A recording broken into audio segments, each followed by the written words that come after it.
Hey, I'm Ryan Reynolds. Recently, I asked Mint Mobile's legal team if big wireless companies are allowed to raise prices due to inflation. They said yes. And then when I asked if raising prices technically violates those onerous two-year contracts, they said, "What the f*** are you talking about, you insane Hollywood ass?" So to recap, we're cutting the price of Mint Unlimited from $30 a month to just $15 a month. Give it a try at mintmobile.com/switch. $45 upfront payment equivalent to $15 per month. New customers on first 3-month plan only. Taxes and fees extra. Speed slower above 40 gigabytes. See details. Welcome to Don't Retire, Graduate, the podcast that asks you what you want to be when you grow up so you can graduate into retirement with purpose and passion. I'm your host and valedictorian, Eric Brotman, and today is a unique show for Don't Retire, Graduate. I'm pleased to announce that our guest is Rachael Schlimmer. She's a semi-nomadic human. Literally, for the last 5 to 6 years, she's been working most of the year, traveling 8 to 10 months all over the place, and now she's looking to put down some roots, build some stability, and up her long-term finance game, and she's willing to share her story and some vulnerability with us today. So, Rachael, thank you so much for being on the show. Yeah. Hi, Eric. Thanks for having me. This is going to be unique for us, truly, because normally we're talking to folks who are either self-proclaimed personal finance experts or money nerds or sometimes authors. And so to have someone who really personal finance is a little bit foreign to, quite frankly, and to have gone through some of the things you've gone through over the years. I mean, when I met you, I immediately said, this is an interesting story. And I'd love you to start with telling us a little bit about yourself and how we'll get into the sort of the semi-nomadic piece, but how you got to where you are today and so forth. Tell us where you're from and a little bit about you. Yeah. Okay. So I grew up in Seattle, Washington. My dad ended up moving out that way to work for Microsoft. And so I grew up in the Bellevue area. And then when I graduated, found myself in Seattle proper. I've been there. I'd say that's been my home base for the last 5 or 6 years. And first traveled a high school trip, didn't know what it was to be overseas and kind of had my brain blown because I grew up fairly insulated, just my family culture and everything, wasn't exposed to a lot. And so when I had the chance in college to study abroad for a semester, I took it. And that ended up being my last college experience because I was graduating the following spring and I loved it. And so came back home, worked for a year at a job I had a little bit of a lead on before I graduated. Didn't love it. Really burned out there. And so I took off traveling again. Went to Europe this time for about 9 to 10 months. Got to walk the Camino de Santiago, which ended up being a whole 6-week process. Wow. Did some working, what are they called? Work exchanges. That's, I think, the technical term. Okay. But folks who needed help over there, kind of like an Airbnb setup.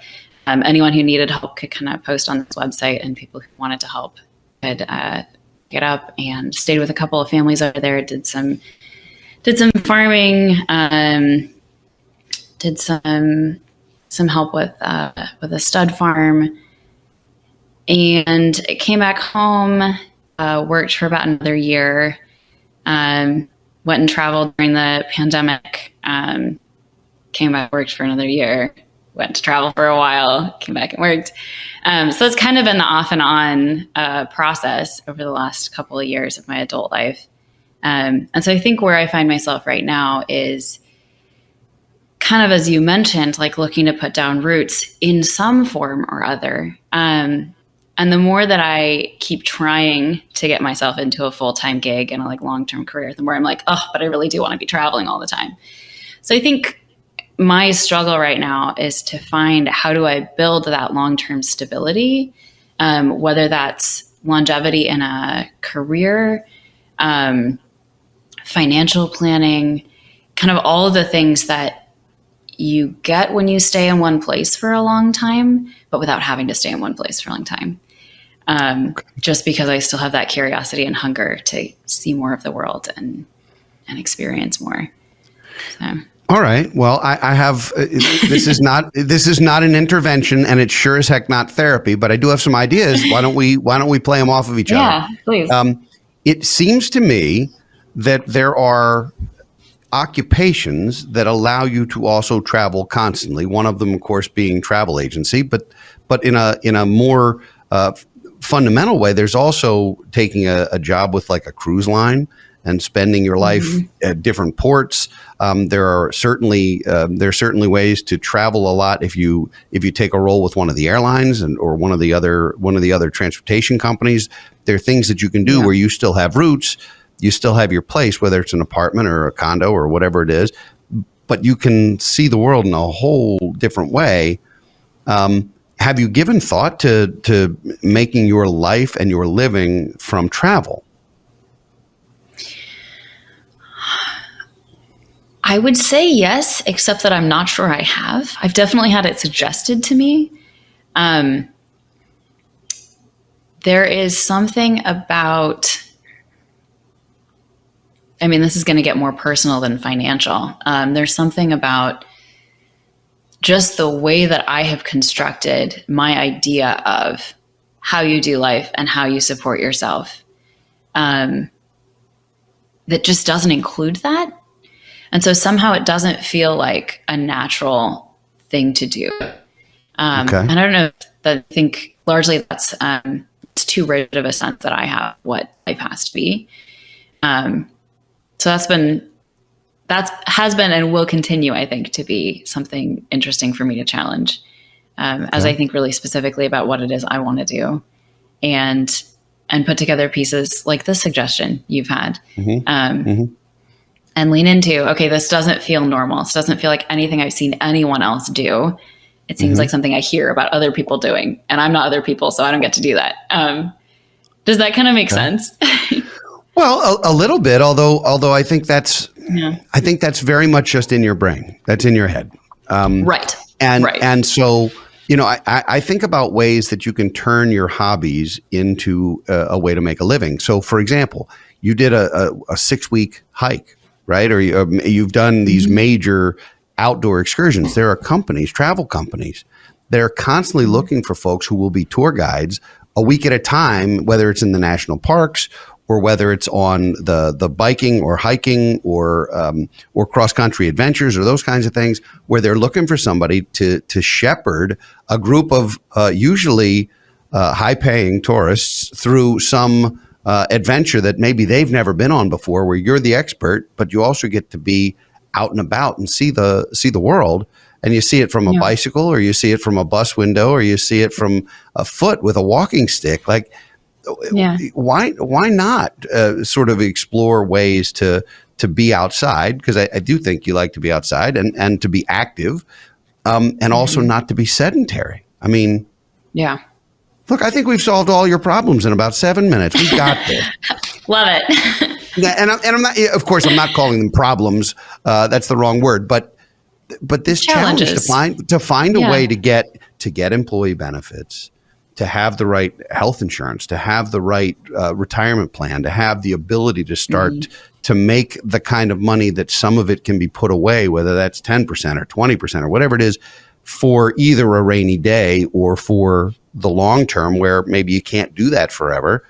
There are, I'm sure, some walking tour guides who in their 70s and 80s, but most of them are younger than that. Most of them, I would think. But so there comes a point where financial freedom intersects with personal freedom. And right now you have an enormous amount of personal freedom, but I suspect financial freedom is not something that's not a way you would describe your life right now. I would not think. Yeah. I would not think work is optional at present. I would think it's required to pay some bills. Okay. Yeah. So in terms of doing this, how do you find those things, and how do you find something that you love to do, that gets excited, where you get excited to get out of bed every morning, and it's paying the bills, and it's not in a cubicle?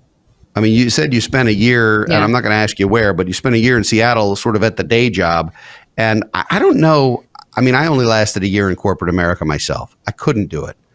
I had an entrepreneurial itch. I wanted to be doing different things and meeting different people and growing something and building a company. And I couldn't do corporate America. Like it was misery for me. So how do we do this? What is stopping you other than you from finding this opportunity? How do we do this? Because I want the gig. I want to find this with you because I think it's going to be an incredibly empowering moment for you. Yeah. I mean, this is something I've thought a lot about, of course. And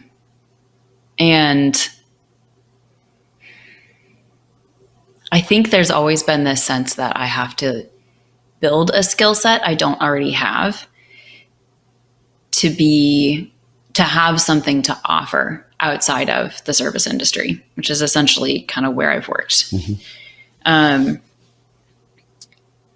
And, again, this might just be in my head. It probably is. Oh, there's no question about it. I have not been able. Yeah. Thank you. No, seriously, there's no question about it. Smart enough to know that at least. Yeah, I mean, you're your own biggest enemy instead of your own biggest cheerleader. And, at the end of the day, the only way to build a skill set is to do it. You have to roll your sleeves up and you have to do it. And you have to fall on your face a few times. And I don't know about you, but I've fallen on my face a few times and it's always made me better. You dust yourself off and you move on, and there's grit and there's resiliency and there's determination. I mean, I don't know, you said your life was not one, growing up at least, your life was not one of great adventures and being out and traveling a lot and those kinds of things. Like you hadn't had that opportunity. It was a little bit close to the vest, presumably, which means that you are, to this day, you are, the apple doesn't fall that far from the tree is an idiomatic expression for a reason. It's cliche as hell, but it's true. And that is that you sort of are who you were as you were growing up. And the only way to bust through that, the only way to metamorphosize is to take that first step and take some risk. And you've taken risk in different ways. Like I've never had the nerve to take off for 10 months and just go someplace. In fact, I have not been to Europe. This is true. I have not been to Europe since 1986. That's ridiculous. It's ridiculous. I've seen the US. But yeah, you're right. I've seen almost all 50 states. So in fairness, it's not that I don't travel. It's not that I don't get out. It's nice. My travel's been very domestic, and the occasional island here or there. And I love Canada, but I literally have not been to Europe in an obscene amount of time. It's silly, and some of it's just because I wanted to see this country, and I have, and now. Now I think it's time for new challenges for that. But in your case, this is a case of you don't need, what skills do you need? You need to put one foot in front of the other. You need to be a people person, which you are, because we wouldn't be having this conversation if you weren't affable and friendly and so forth. Like that was not going to happen. Yeah. So you clearly have that. How do we turn that into a profitable, thriving financial life to go with your Wanderlust, which I think there's nothing wrong with Wanderlust. I have some myself. Yeah. Yeah. So this is it. Yeah. And what's going to be fun? What's going to be fun is in 6 months or a year when we have our next conversation, you're going to be doing one of these things. I'm 100% convinced that one of these things is going to happen because you're going to try it and you're going to go for it. And that's what this is about. The financial piece, I can give you financial tips, personal financial tips out the wazoo. But at the end of the day, none of them will matter very much until you have cash flow that's reliable and until you have an income that's reasonably reliable. It doesn't have to be a salary, but it has to be predictable in some level. Yeah. And you have to make more than you spend and all the cliche stuff. And then there's ways to do this. Yeah. Well, and I think what's been most challenging for me is not holding a job, not necessarily budgeting. I wouldn't be able to travel even as frugally as I do if I didn't know how to set some money aside and live under what I earn. Mm-hmm. But I think I just have not found the way to earn that money that is sustainable for me as a person. It's doing things that I can do for a year and then I'm like so burnt out I have to run off, So that feels like the challenge I'm facing right now. And, I'm working two jobs at the moment. For a while it was two, like more than part-time. And now I'm just down to two actually part-time. So I'm not really burning the candle at both ends here. But like, that was an experiment. It was like, okay, do two jobs, make this work for me. And I was like, no, really don't. Not in this way, not these jobs. So yeah, I appreciate your question about, sort of what specific skills am I looking for? What specific skills do I want or feel like I need to make this, whatever this next thing is, kind of come about? And I don't know that I have a specific answer for that. I think that's something really good for me to go off and think about. The specificity that I do have about what comes next is more, oh, this is the shape of the job, as opposed to, oh, this is the actual thing I'd be doing. Does that make sense when I say it that way? A little bit. Okay. I think first of all, if you can sell, you'll never starve. And all of us are salespeople in one way or another, even if we don't want to think of it. Whether you're behind a bar or at a restaurant, whether you're at any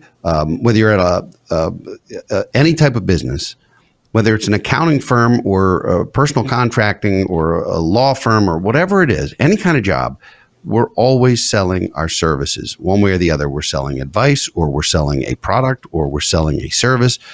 We're asking someone else to buy into what we do or what we provide. And that's true in every line of work. And in order to be good at that, typically, you have to be passionate about what it is that you're selling. You have to believe in what it is.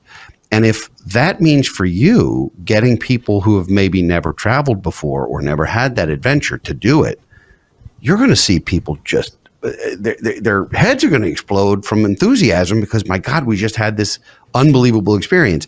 That does not require a skill set for you. That requires a personality. And you have that. You have the ability to do that. People will follow you. They'll like you. They'll listen to you, and they'll enjoy getting to know you, whether it's on a bike or a kayak or a canoe or on foot. So I just think at the end of the day, working a couple of jobs is fine. And in fact, we had a guest on the show a couple of weeks ago named Barbara Sloan, who was amazing, who wrote a book called Tipped. And it's about how folks in the different service industries, all kinds of different service industries, how they handle financial decisions and how they take care of themselves. And so I will recommend that book to you. And I'm happy to make a connection because she spent the vast majority of her life in those kinds of positions and situations, and now is running a company in Manhattan. So, and loves it. And so you just, I think some of it is showing up, some of it's being there, some of it's meeting people, which again, you can do, or we wouldn't be here. So, yeah. So, I mean, I think you're kicking your own tail. Stop it. Why are you doing that? Seriously, why are you doing that? Let's stop immediately. All right. So here's the point in the show where I'm gonna, this is not therapy, but what we're going to do is we're going to sit and ideate on what your perfect situation is going to be, and you're going to will it into existence. All right. It's not a séance. Okay. It's not religious. It's not biblical. It's not a séance, but let's will something to be. Because if you look at your personality and you look at your skill set and you look what, more importantly, you like to do, you like to travel, do not get a day job. You will hate it. It doesn't matter what the job is. It doesn't matter whether you're gardening or directing traffic or whatever, all the silly jobs you could name. It doesn't matter what they are. You will hate it if you're not nomadic. So let's play to that. Let's play to that. Who do you need to know? Because we all know it's not what we know. It's who we know. Who do you need to know to get your foot in the door in an opportunity like that? And where do you find them? And where do they congregate? Yeah. Yeah. And who do you know who does this? What friends or colleagues or acquaintances or other folks do you know who have found a way to make a living that way? I remember I've been going to Ocean City, Maryland for vacations since I was old enough to walk, so close to 50 years.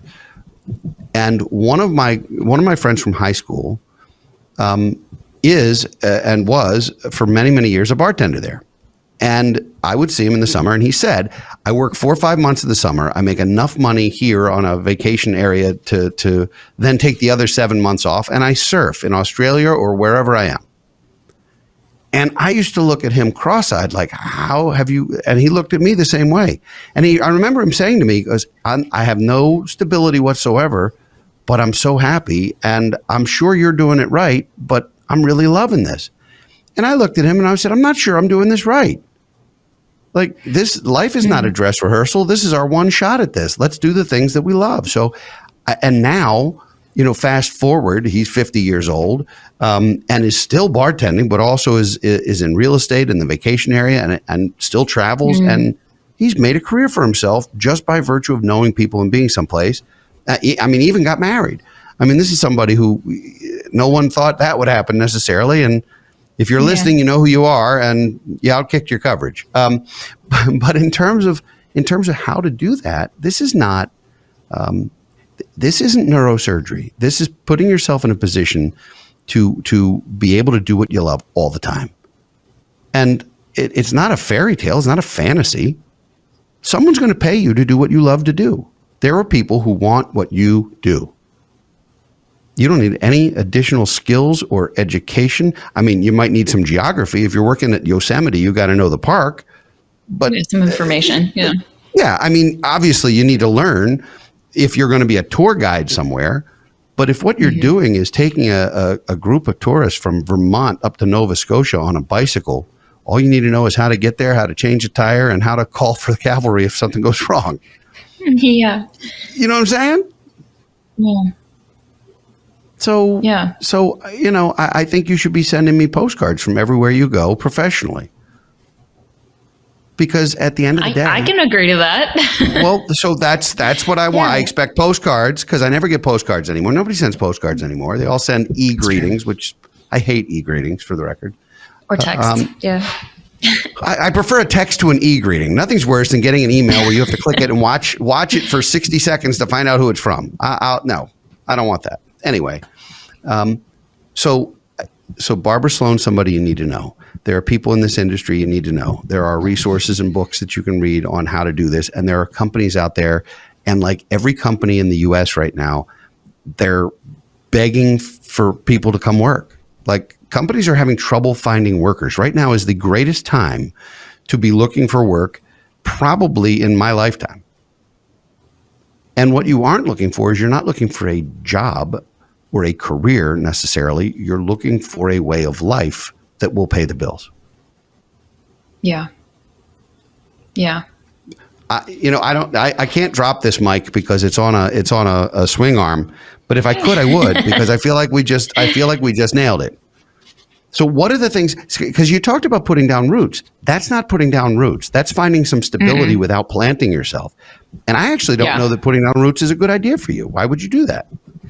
Yeah, I don't feel, the more that I've been thinking about it, because it was a sort of a novel concept to come into this iteration with, and therefore, useful to kind of play around with and do the imagination exercise. But the more I've been here, I'm like, yeah, so this is nice, but like, this isn't the place. I'm sure there will be one, but I haven't found the place yet. And I think that's part of this project and this lifestyle is not only do I want to travel and see a lot of the world, but I think part of it is the sense of looking for, where is my home? And is it in the people that I meet or the work that I find for myself or the projects and craft that I develop? And when that becomes a place, great. But until then, fun to just be lots of places. And I will contend that I'm not sure that place exists. And that's okay. Quite possible. Yeah. Like why are you searching for something you don't necessarily want just because you think it's what you're supposed to do? Fair. The reasons to put down roots are potentially because you want to have children and you want your kids to go to the same school for a period of years. That's a reason. So if that's part of your long-term plan, then that will involve some routes. But until that time, I mean, there are cruise ships looking for staff. There are travel agencies looking for folks. There are certainly, just in hospitality alone, if you're working for one of the big hospitality companies, you can go to any of their properties as an employee benefit. If there are, not for free, but in a very inexpensive, frugal way to travel. If you're same thing's true with the airlines. You can get a job at an airline, and then you can hop on a plane and be wherever you feel like being, as long as it's on their route. Like, these things exist, and there's people who do it. And are you in Texas currently? Oh yeah, I'm currently in Austin. You're currently in Texas. So if Texas isn't the place, and Seattle, Washington isn't the place, and all the other places you've been aren't the place, then maybe there's no place. Maybe home is where you rest your head. Yeah. And maybe that's okay. Yeah, that's right.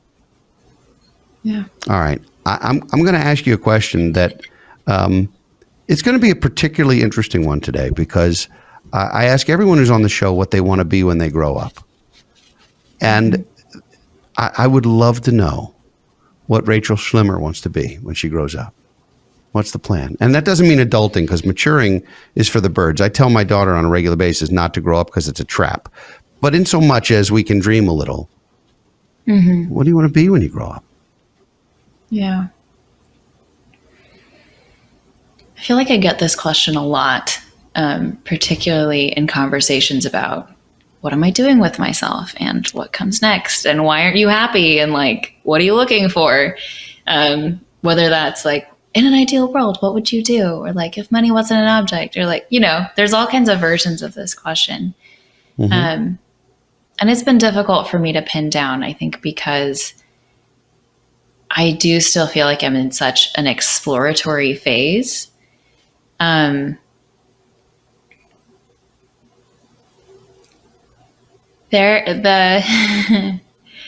little girl part of me, the like 6-year-old version of me, would love, I think, to be one of those, what is it called?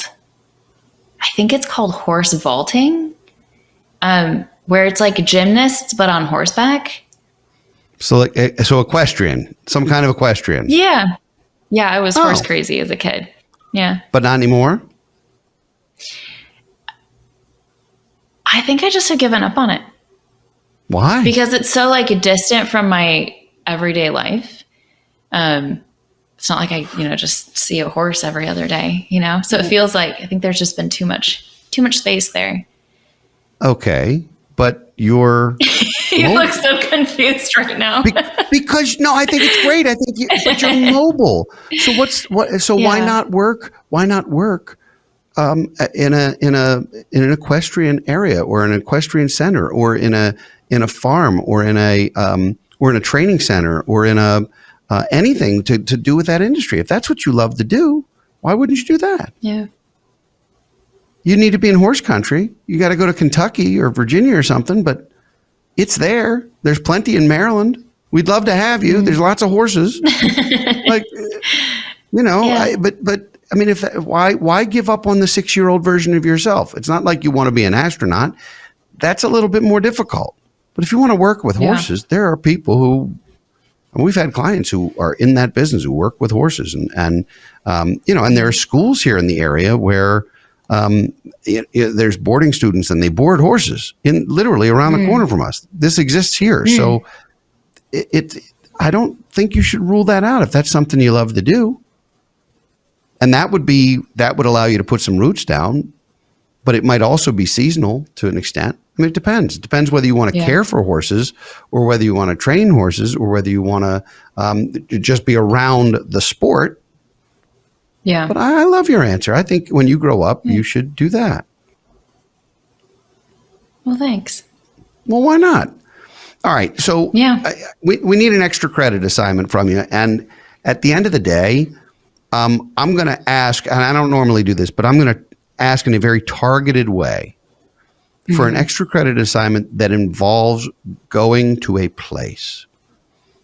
And that is, if there was one place that you could visit again, whether it was for a week or a month or the rest of time, where would it be, and what would you tell folks about going there? Because you've been all over, and I don't leave the country. So, yeah. Yeah. Trying to think now. All right, you're going to Detroit. It's been solved. That's where you're going. I am. Okay, great. Yes. We're sending. Look, if you don't have an answer, we're going to Detroit. Okay, well, that's where you're going. Have a great time. You're on your way to the Motor City. Yeah. If you think about this, think about where that would be, because that's another answer to your question. Yeah. I mean, you really, at the end of the day, there's got to be some place where you were like, oh my God, I never want to leave this place. Yeah.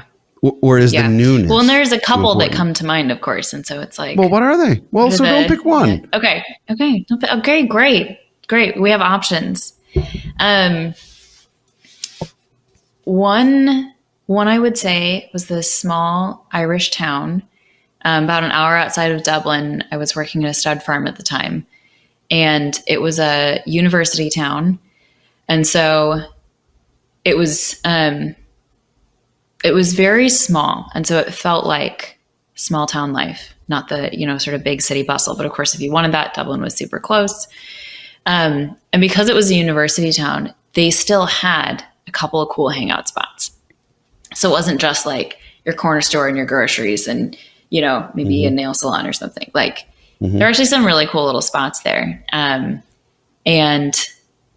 just the setup I was in at the time, I'd, do my work with the horses in the morning, and then I could ride my bike down to the town and spend a couple hours at the coffee shop, do some reading, do some studying, whatever I wanted to do.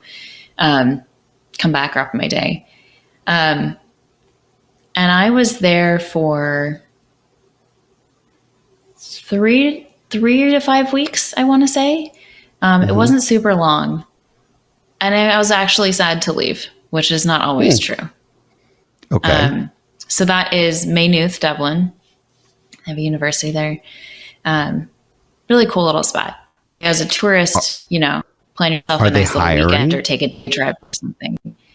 Are they hiring? I don't know if they are. That's a very good question. One of the things in the back of my brain has been to really try to look into how difficult it is to work as a U.S. citizen overseas. My top level exploration of working in Europe has been that it's just very difficult because you have to have a specialized enough skill set that they can justify hiring somebody from outside the country.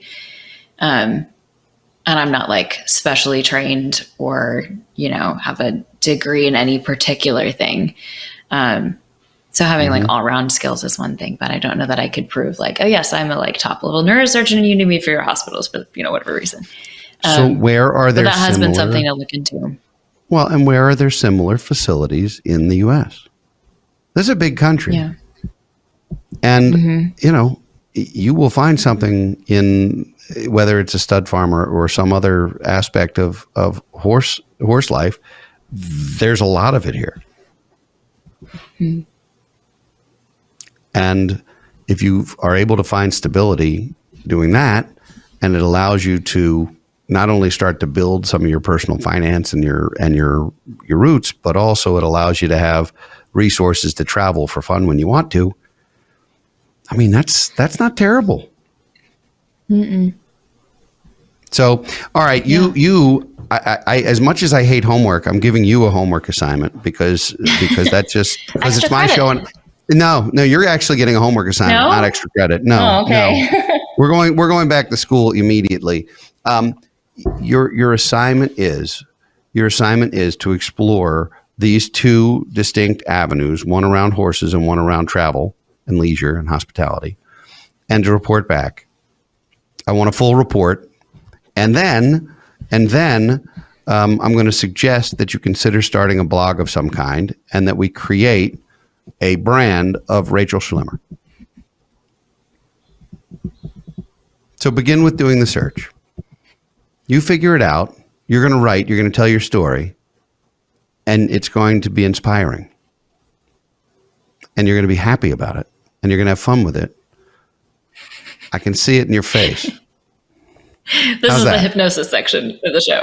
Correct. Just follow my finger. No, don't do that. All right. You'll be happy about it. We are out of time. And normally I would say we need to know your website. We need to know where you published your book. We need to know all that stuff about you. In this case, we need to know what your due date is for the homework. So when will you be getting back to me? July 1st. July 1st. It's arbitrary. Okay. By July 1st, I need to know. I need a full report on what you found, and I'm going to follow this, and we'll do a follow up at some point and talk about it, and it's going to be awesome. Deal? Deal.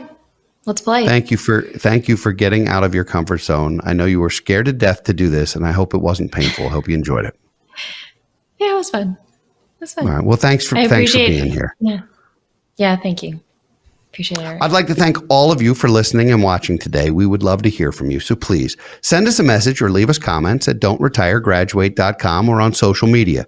If you enjoy our show, please don't keep it a secret. Share it with friends and family so they can join you on your journey to personal financial freedom. And please leave us ratings and reviews on your favorite podcast platform. They are priceless to us. We'll be back next week with another installment of Office Hours and in 2 weeks with another engaging guest. For now, this is your host, Eric Brotman, reminding you, don't retire, graduate. Don't Retire, Graduate is part of the Evergreen Podcast Network. Securities offered through Kestra Investment Services, LLC, Kestra IS, member FINRA SIPC. Investment advisory services offered through Kestra Advisory Services, LLC, Kestra AS, an affiliate of Kestra IS. Kestra IS or Kestra AS are not affiliated with Brotman Financial or any other entity discussed. Hello, this is Gary Chahot welcoming you to check out the French History Podcast. Our main show covers the history of France from the first humans until present. If you liked Mike Duncan's The History of Rome and wanted a similar program covering the land of beauty, culture, and love, we are exactly that. We also host world-renowned scholars who have delivered guest episodes on their specialties, including 18th century pirates, revolutionary booksellers in 20th century Paris, the special friendship between the Marquis de Lafayette and Thomas Jefferson, and numerous others. Learn what you love and listen to the French History Podcast today.